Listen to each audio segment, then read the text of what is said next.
this way, we'd been through a lot of gullies that were dry, not that were flooded, and we had all the exhibitors, all the countries in, we had the gates ready to open, we had a man on the staff, the CEO, a man named Bob Minikin, who I feel should get more credit than he has got, because he was the one that rolled his sleeves up and made it all happen. Good afternoon, ladies and gentlemen. As you can see, we are here with Bob Minikin, former General Manager of Expo 88. And Bob, I think if you just turn around, yep. That would be that. And we're at the Ship Inn, which was part of Expo, now beautifully restored. And I was just telling Bob an interesting story on the way in, that the function manageress has just organised, excuse me, for a large Expo picture, courtesy of the Brisbane City Council, to be mounted in the Ship Inn to recognise the role that the Ship Inn had during Expo. And you were telling me, Bob, that it used to trade, what, 24 hours a day? Yes, during Expo it had a 24-hour licence, so it was the first time I think that had been enacted in Queensland, that there was an opportunity to trade for 24 hours, and Ship Inn took it up. I mean, there was a lot of amazing events and amazing activities during Expo, and you know what, I think the best place for us to start our interviews, in one of our earlier interviews that I did with Leo Hilscher, I asked him if he was worried the day before Expo opening, and his answer was effectively, no, I wasn't. Bob Minikin was there, I didn't have anything to worry about. And I thought that was a great answer by him. So were you worried? I think there's always an element of anxiety with when you are finally, what you've been working for I don't know, probably about 6 years, was actually coming to a fruition. This was to be the day, the opening day. But having said that, there was a build-up of confidence over the previous couple of years, and particularly over the last 12 months. I think up until 12 months out from Expo, there was still a lot of scepticism about. There was still that doubt, will it really happen? There was still negative press, and it seems funny now to reflect back on that, but we went through hell for a couple of years with some quite negative media that it just wouldn't happen. Yes, well, I mean, it was being launched into an area of political uncertainty, so the negative media didn't surprise me.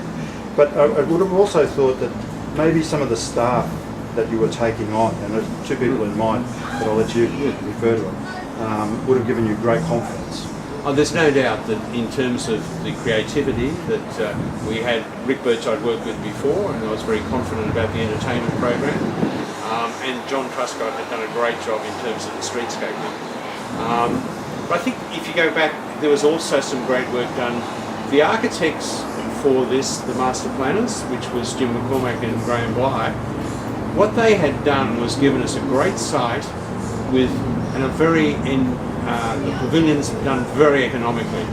Whilst they were a very simple structure, in many ways they were a very clever structure, in that it was so economically done that it meant that the money could be put on the show outside the pavilions. And for the architects to have had to put aside some of their own creativity and focus on coming up with something that was very economical was a real challenge for them, and they met that challenge.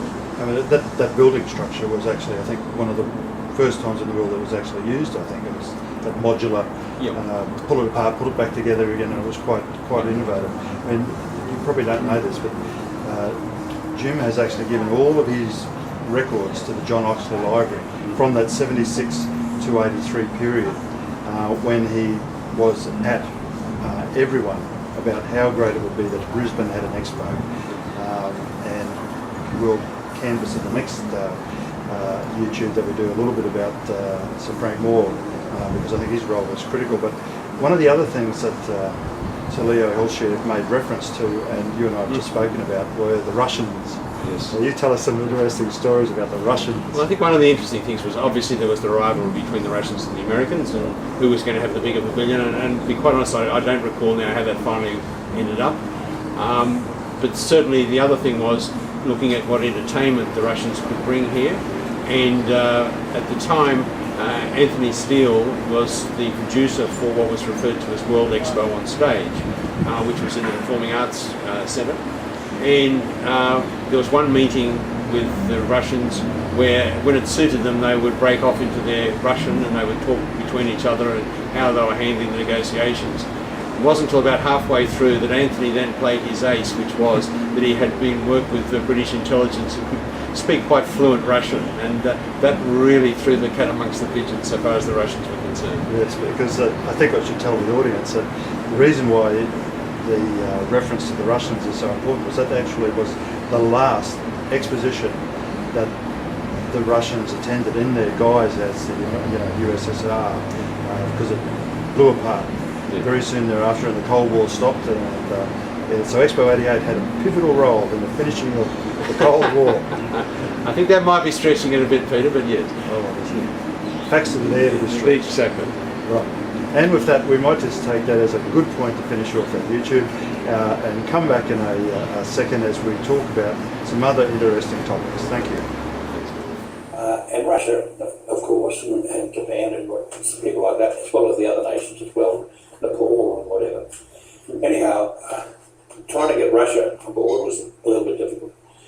And the Russian ambassador here had sent up a gentleman from Moscow who had come out to look at it. This gentleman had come out twice.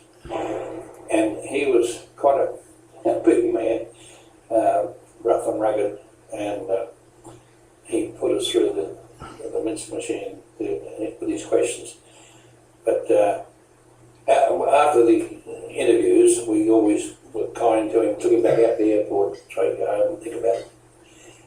And each time, did that, each of the 2 times we did that, on the way out the airport, the one question he kept asking was, how big is the United States pavilion?